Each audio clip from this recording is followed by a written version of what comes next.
Okay. This is Socavision YouTube channel. Bringing Caribbean entertainment to you. I'm going to start this off in a very unorthodox way. You recognize her? No, are you all related or something? That's Vinayak's mom. It is Vinayak's mum. Yeah, that's crazy. I haven't seen her in years. That's Vinayak's mum's first cousin. That's crazy. I'm showing him a picture of a very special lady. Wow. It took me a while to recognize her. Yeah. But I haven't seen her in years. I think I haven't seen her since I was like 8. So when I told her that I was interviewing you, she said, I know him. Really? No, she's such a nice lady. That Nice. means you and Vinayak support the same football team. Really? Yeah, you're Actually, both I haven't Chelsea. spoken to him in a while. You're both Chelsea supporters. He's doing very well at the moment. He's in Canada. Really? Older than 8, because he went to secondary school as well too. I forgot that. I'll reach out to him. So I've managed to make a connection straight away. Straight away. I'm very, very happy to say that this legend, in his very young years, is here at My Trini Shop for the After Hours Chill. Joshua Regrello, welcome, sir. Yeah, thanks for having me. I appreciate it. Fanfare applause. Born in South Trinidad, Yes, sir. born into a music-loving family. Yeah. I know you got into playing pan at a very early age, but how early was it? The answer I always give is like 3, 4. But it was just that I was literally born in a pan yard. So my dad was a steel pan captain. In the time where people literally used to like live in the pan yard, he was always in the pan yard. So you know Lion King, when Simba is born and Mufasa and they raise him up. That was me till like the pan yard. Like I was in the pan yard from a baby, and I'm not even exaggerating. So even though I say I started playing pan at 3 to 4, I was just always around music. So we can't really pinpoint when I started playing. Yeah. But it was like literally like one of these kind of like souvenir pans my dad had at home first, and I started playing that like all the time. Eventually, he brought a real steel pan home, and I think around 3 to 4 is when we could really say I started to play that. But I've just always been in music and around music. Joshua is the person that broke the Guinness Book of Records for the longest playing pan. And when did you think this would be a good idea? So I went to China last year, and when I went to China to become the first person to play, the first steel panist to play on the Great Wall of China. And the entire experience just changed my life, because it was, first of all, on the Great Wall of China, if you look at the video, and we have a funny story. We went to an Apple store recently, and this guy, he was from Hong Kong, and he was like, my laptop wasn't working, so he was like, okay, try your laptop out a little bit here, make sure it's working. I was like, all right, cool, bet. I was like, wait now, you from Hong Kong? Watch this. So I pulled out the video of me playing on the Great Wall, and he's like, whoa, but where are the people?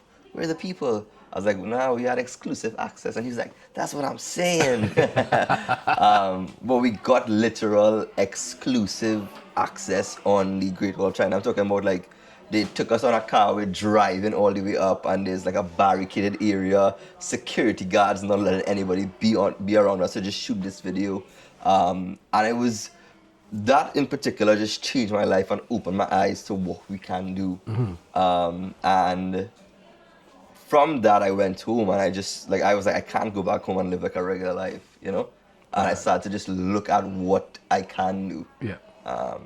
So I'll give you an exclusive. I've never told anyone this ever in my entire life. That's what I'm talking about. I Literally, like them it's like, things. I swear to you. And people always ask me, and I lie. I'm like, I don't know, but because I was waiting to talk about my next project. My next project is at the end of this month. So this is the first time I'm ever saying this too.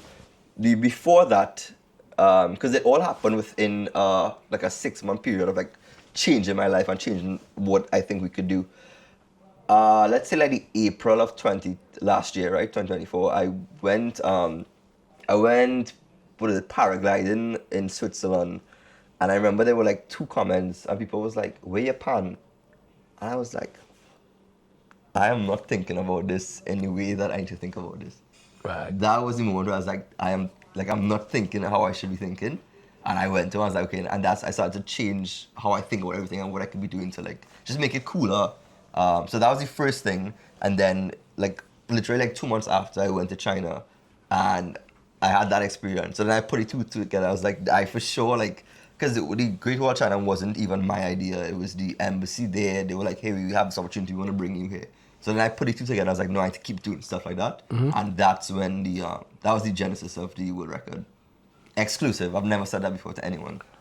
When you were in the middle of breaking the world record, and what I remember so vividly about the attempt was that it brought Trinidad together in the most beautiful way, you know?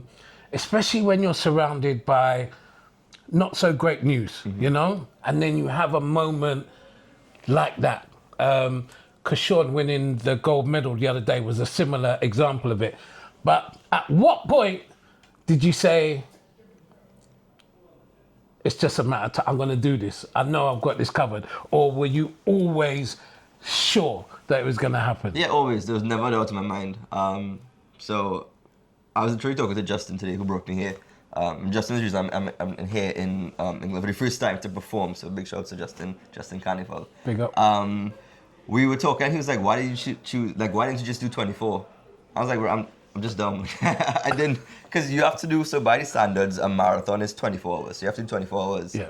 But I had no evidence that I could do 31 hours, because it wasn't to say like I prepared before. Yeah. We just chose that number, and from the moment I selected it, from the moment we even came up with this idea, I was like, yeah, I could get this done. I never doubted it.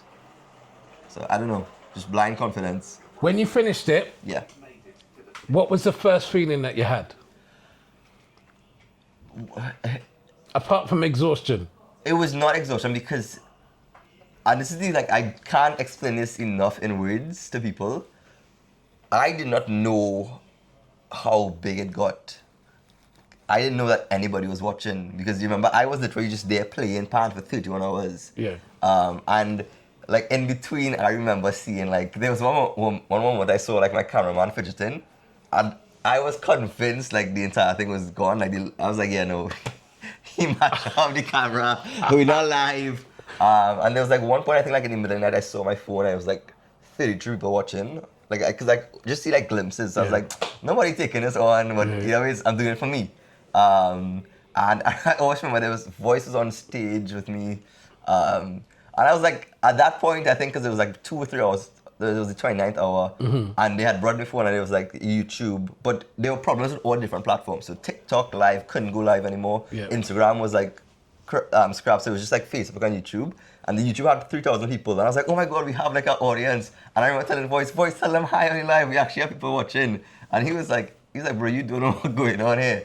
So it was afterwards, like as soon as I finished playing, my cameraman came and he was like, bro, you gotta go outside is ram. I was like, what do you mean outside ram? He's like, dog, go outside and see.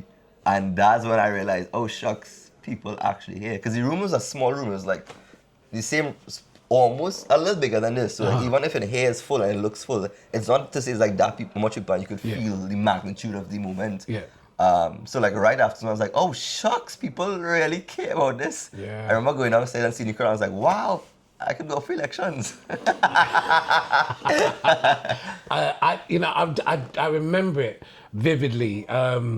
People commenting on Facebook, and people that are quite active on social media, especially about Trinidad and Tobago. I'm going to name drop Franca Phillip, David Weirs, these kind of people that are saying, oh my gosh, Trinidad, I feel so proud to be a Trini right now, because of what you were doing. And it was a great feeling. Let's move on from the world record now. How did you feel when you was invited to come to England to perform? I don't necessarily remember when we had the conversation or how we had the conversation, but always excited. Wait, how long does the interview need to be? Because I could yap, trying to know, like, right? We here. Okay, like, how the script, if you want these answers. You talk, free, be free. The last, when is it? I think, like, up to, like, 3 years ago, I never used to travel a lot. And I saw my career, like, going up. I was like, but how am I not like being invited to travel? And then and I always knew it would happen. Yeah. I remember one time I was in the airport with my friend Harmony. We were going to Tobago, and somebody else from the industry had come up and was like, "Yo, where you flying to?" I was like, "Yeah, we're just going to Tobago." And so the person left, and she was like, "You probably were saying, boy, pan man going right to Tobago." And like I remember feeling that way about it because I was still in that space where I was like, wow, like why am I not traveling?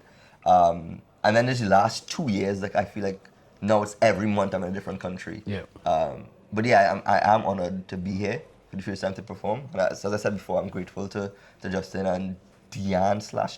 I never pronounced it correct, so I'm using Do you both. know how many people make the mistake? Yeah, so I just do both now. Yeah. Or She has just a said D. Yeah, her and done. nickname is Princey, so we call her Princey.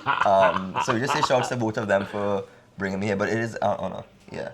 And my dad is old, and my grandmother, they like literally grew up singing God Save the Queen, so they adore England. So like me being here to them is like much more than it is to me because they feel it and they're like, oh my God, what? You know? So it is, that excitement translates to me, and I do feel it too. By the time this goes out, you would have done the concert already. Mash up the place.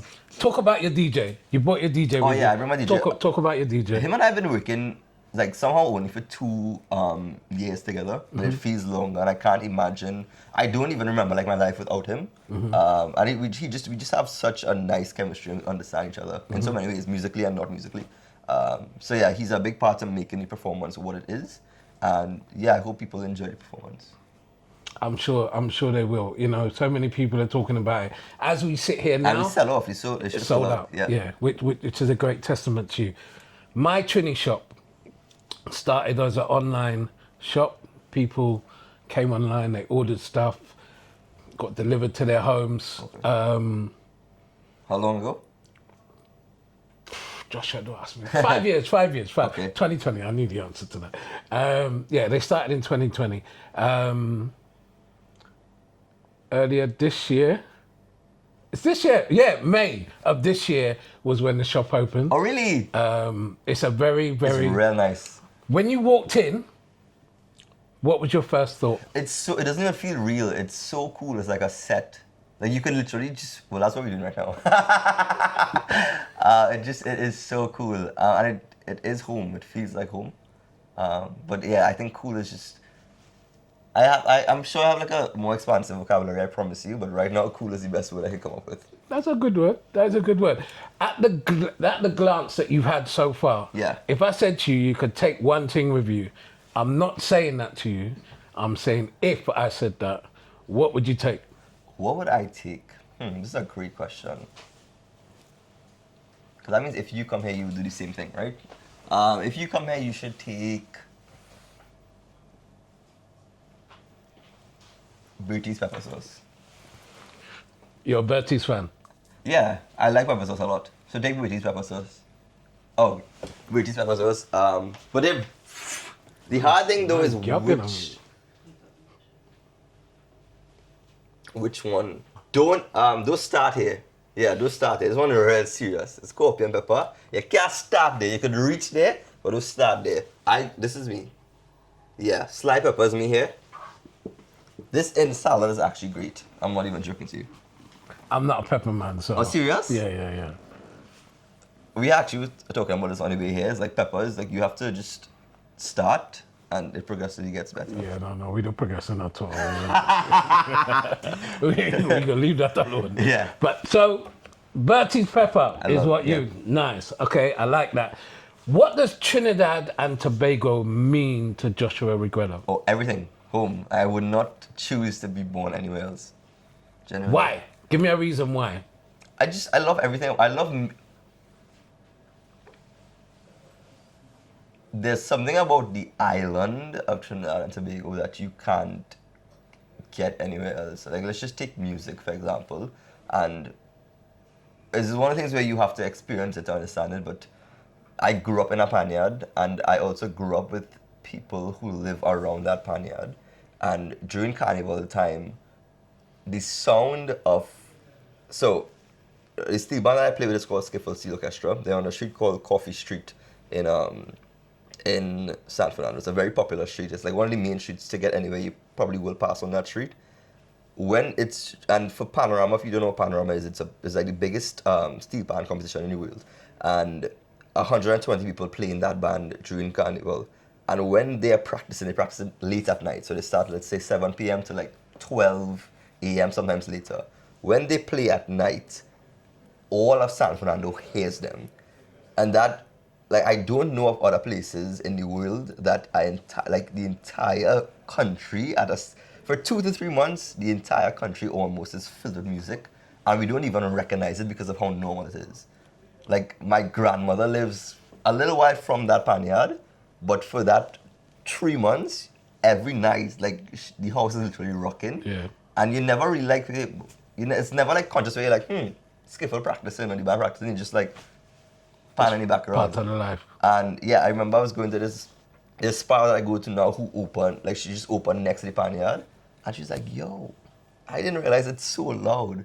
And because music actually fills the country, and it's just, there's nowhere anywhere like that, like for that 3 months, everywhere, you could hear a panyard somewhere in the distance, like if you actually listen. And we just don't ever talk about it because that's how normal like our culture is, and I love it. And Carnival. What's in the pipeline for Joshua Regrello that you can talk about? One, to have a great show tomorrow. Which, when you see this will be in the past tense. We had a great show. I'm trying to become the first musician ever to perform at the 7 Wonders of the World. So, and not just steel pan, as musician, no one has done it before. So I've done China last year. At the end of October to the end of November, we're starting that.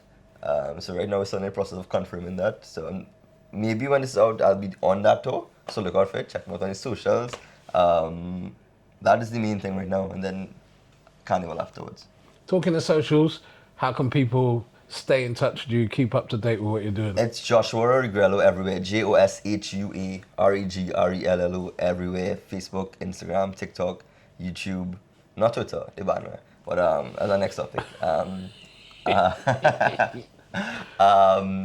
Everything. And I always say if there's a new platform tomorrow, I'll be on it. I've got 2 more questions for you. Yeah, you can. How was your Wembley experience? Oh, it was great. I went to England versus Wales at Wembley, and it was just, the environment was just great. Like, there was a pre-show, there was fireworks, there was fire, and I was screaming. The little boy in me came out, and he was so happy. And Justin also is the one who took me there, so big shout out to Justin. It was just so much fun. And they played great too. It ended 3-0. And I feel like they could have scored 6 easily. I thought it was going to be a rugby score at one point. For context, they scored 3 goals within the first 22 minutes or something. So I thought, I was like, I give him, Justin gets money with.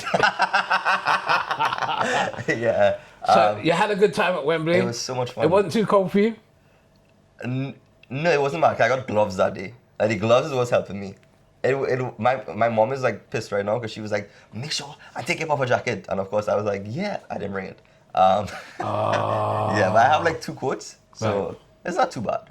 You managed to keep all right? Yeah, but I have gloves and the gloves help. Nice one. Before you go, firstly, I want to say thank you for coming here and doing this interview. Of course. I'm looking forward to the show tomorrow. Yeah. I'm looking forward to seeing your future projects. Same. The way that you've come onto the market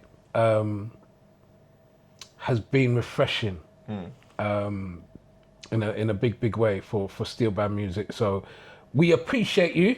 Oh, thanks. And we're looking forward to many more great things from Joshua Regrello.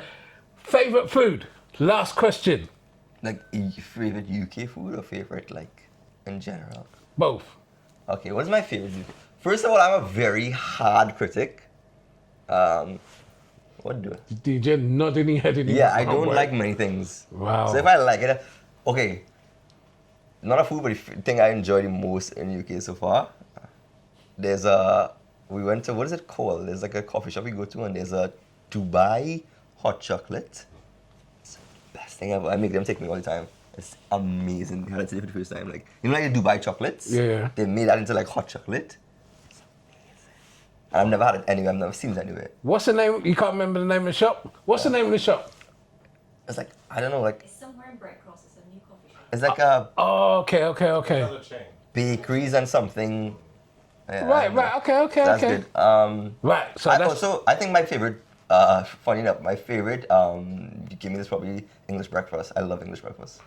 a fry up.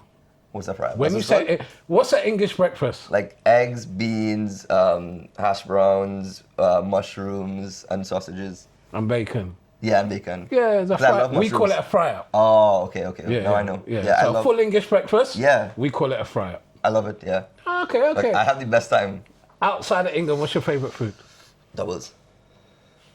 My doubles, man. Like if I'm his only customer, he'd be fine. I'm like, if I don't see him for a week, he's like, bro, where you was? Yeah, like him, his wife, and his like, who's no fries it. Like we are a best friends basis. Good. Yeah, doubles for sure. Joshua, it's been an absolute pleasure. Thank you very much Thanks for indeed. having me, I'm honoured. This has been an after hours chill at My Trini Shop For sure. with Joshua Regrello. You've been watching Socavision.